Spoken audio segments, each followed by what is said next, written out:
नमस्कार साथियों, आज के इस वीडियो में हम बात करने वाले हैं जो एलटी ग्रेड की वैकेंसी है उसमें बहुत कम लोग ही क्यों पास हो पाते हैं, क्योंकि इस वैकेंसी के रिजल्ट के बाद ही यूपी के शिक्षा मंत्री ने ये कहा था कि यूपी के पास योग्य अभ्यर्थी नहीं मिल रहे हैं, इसलिए वैकेंसीज जो है वो खाली जा रही। थोड़ी सी आज मैं आपको सच्चाई से रूबरू कराने वाला हूं, तो अगर आप एक एलटी ग्रेड के एस्पिरेंट हैं तो आपके लिए ये वीडियो बेहद इंपॉर्टेंट है, इसलिए बहुत ही ध्यानपूर्वक देखिएगा।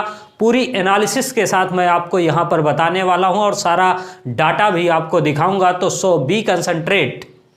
और आइए शुरू करते हैं इस वीडियो को। तो स्वागत है आप सभी का आपके अपने खूबसूरत से चैनल कौटिल्य एजुकेशन पॉइंट में। और आज का हमारा टॉपिक है कि जो यूपी की एलटी ग्रेड की वैकेंसी है इसमें कैसे हम करें कि जैसे 2018 की वैकेंसी में बहुत सारी सीटें खाली चली गई हैं वो न जाने पाएँ और हम जिस सब्जेक्ट की तैयारी कर रहे हैं उसमें हमारा सिलेक्शन हो पाए। तो आप जानते हैं कि एलटी ग्रेड की वैकेंसी में आपके पास 150 क्वेश्चन आने वाले, जिसमें दो पार्ट में आपको क्वेश्चन देखने के लिए मिलते हैं, जिसमें जीएस के 30 क्वेश्चन मिलते हैं और 120 क्वेश्चन आपके मेन सब्जेक्ट यानी कि जो सब्जेक्ट आपका है जिससे आप एग्ज़ाम देना चाहते हैं उससे देखने के लिए मिलते हैं। लेकिन आप देखेंगे तो पिछली बार जितनी भी वैकेंसीज आई उसमें से ज़्यादा सीटें मैक्सिमम खाली चली गई। अभी मैं आपको रिजल्ट का आंकड़ा भी दिखाने वाला हूं कि किसमें कितनी सीटें खाली गई हैं, इसलिए आपकी तैयारी का लेवल जो है वो क्या होना चाहिए। तो ये कहानी है। अच्छा, आप जानते हैं कि एससी और एसटी कैटेगरी के लड़कों के लिए, एससी और एसटी के लिए यहाँ पर जो मिनिमम क्वालिफाइंग का क्राइटेरिया है वो है 30%, यानी कि अगर आप 150 मार्क्स में से 30% ले आते हैं, मतलब टोटल 45 नंबर भी आप प्राप्त करते हैं तो आप इस सीट के दावेदार हो जाते हैं। इतनी भी 45% यानी 45 नंबर लोग नहीं ला पाए। फिर इसके बाद अगर आप ओबीसी और जनरल कैंडिडेट की बात करेंगे तो यहाँ पर आपको 40% मार्क्स और 40% अगर आप निकालेंगे 150 का तो केवल 60 क्वेश्चंस अगर आपके 150 में सही होते हैं तो आप इसके दावेदार होते हैं। चूँकि यहाँ पर एक माइनस मार्किंग भी आपको देखने के लिए मिलती है जो 1/3 की होती है, और ज़्यादातर टीचिंग एग्जाम्स में माइनस मार्किंग नहीं होने की वजह से पिछली बार बहुत सारे लोगों ने गलतियाँ भी करी थी कि उन्होंने सारे गोलों को भर दिया और माइनस मार्किंग ने उनका बेड़ा नरक कर दिया। तो किस सब्जेक्ट में किस तरीके की डिमांड रही है और किस सब्जेक्ट का रिजल्ट बहुत कम जा पाया है, उसमें आपकी तैयारी का लेवल क्या होना चाहिए, इसकी भी बात इस वीडियो में होने वाली। तो ये इतनी बेसिक सी चीज़ें आपको पता है। क्वालिफाई करने के लिए ये मार्क्स चाहिए। बहुत सारे लोगों का सवाल ये भी होता है कि क्या जीएस में भी क्वालिफाई करना ज़रूरी है, तो ऐसा कहीं भी आपके नोटिफिकेशन में नहीं लिखा है। ओवरऑल परसेंटेज 30 और ओवरऑल परसेंटेज 40 की बात की गई है। 150 क्वेश्चन है और आपके पास टाइम की यहाँ पर थोड़ी सी शॉर्टेज है, केवल 120 मिनट का टाइम मिलता है 150 क्वेश्चंस को करने के लिए। तो ये बात हो गई हमारी इसकी। अब आइए शुरू करते हैं, देखते हैं कि किस तरीके क्या वजह है कि वैकेंसी से सीटें खाली चली गई, भर नहीं पाई, और किसमें कितनी वैकेंसीज खाली गई हैं, इस बात को देखते हैं।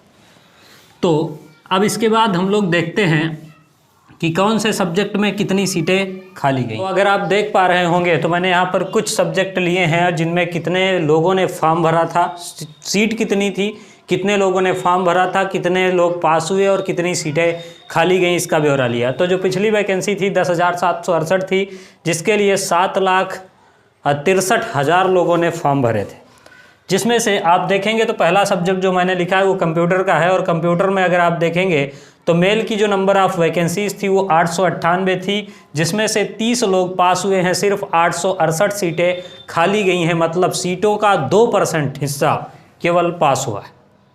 फिर इसके बाद अगर आप देखेंगे फीमेल में तो 775 वैकेंसीज थी, पास होने वालों की संख्या 6 है, 769 सीटें खाली गई हैं, 1% मतलब रिजल्ट ये रहा।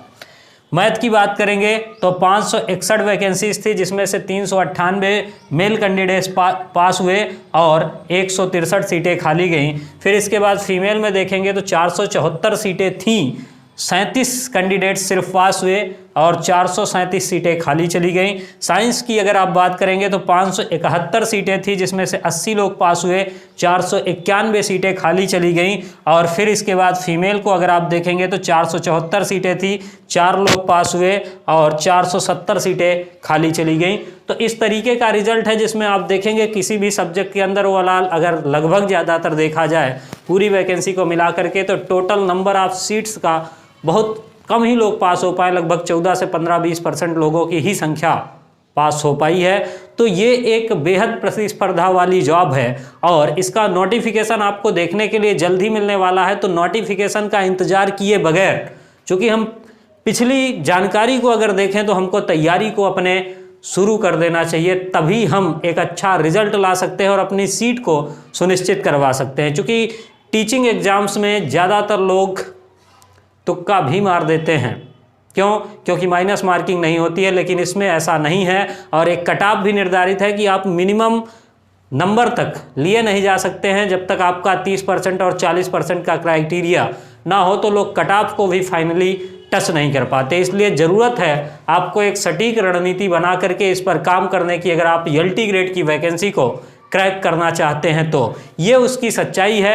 अब आपको सोचना है कि आपको नोटिफिकेशन आने के बाद तैयारी को शुरू करना है या फिर आज और अभी से शुरू करना है।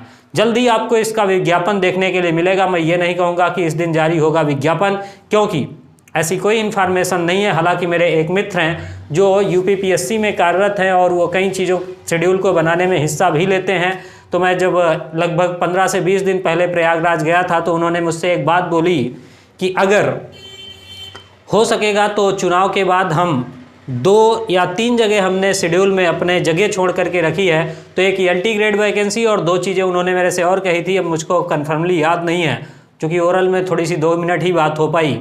तो उसका शेड्यूल हम वहीं पर लगा देंगे। तो ये वैकेंसी आपको देखने के लिए श्योर मिलने वाली है और अगर आप अपना श्योर सिलेक्शन चाहते हैं तो आपको तैयारी करनी होगी। मैंने फ़िलहाल आपके डेमो के लिए 3 सब्जेक्ट दिए हैं। अगर आपको किसी और सब्जेक्ट की जानकारी चाहिए होगी तो आप कमेंट बॉक्स में कमेंट कीजिएगा, मैं आपके कमेंट का जवाब अवश्य दूंगा कि उसमें कितनी वैकेंसीज थी, क्या कट ऑफ रही है, ये सारी जानकारी आपको देने वाला हूँ। अब सोचना आपको है कि आप कौन सी कैटेगरी में जाना चाहते हैं। इस बार भी इस वैकेंसी की सीटें खाली रहेंगी या फिर इस बार किसी को ये कहने का मौका नहीं मिलेगा कि यूपी के अंदर योग्य कैंडिडेट्स नहीं मिल पा रहे।